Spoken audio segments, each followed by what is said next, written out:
Alors là, je vous réserve une petite surprise. Vous savez que la Bourgogne est très chère. Là, cette fois, je vous emmène dans une appellation qui s'appelle Coteaux Bourguignon. C'est une appellation qu'on peut produire quasiment dans toute la Bourgogne. Sauf que à chaque fois, il faut bien faire attention d'où ça vient exactement. Et dans ce cas, ça vient de Nuits-Saint-Georges. Sur une parcelle qui n'est pas classée en Nuits-Saint-Georges, mais qui ne fait que 1,25 hectare.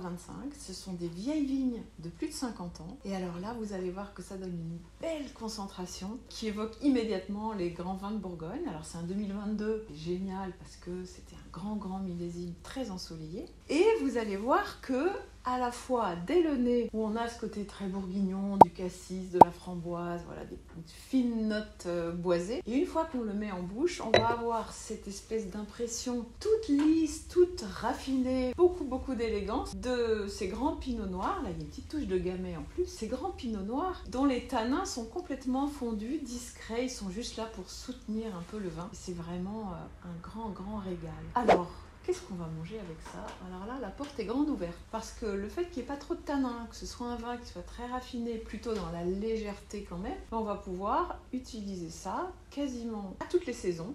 J'imagine là, il fait un peu frais, on a envie peut-être d'un bon hachis parmentier, d'une pintade aux cerises, qu'on aura congelé les cerises à l'avance, des choses un peu réconfortantes, des plats un peu mijotés, des bœufs bourguignons, des choses comme ça. Mais aussi toute la ribambelle de charcuterie quand elle est bien choisie. Et puis voilà, il n'y a plus qu'à se régaler.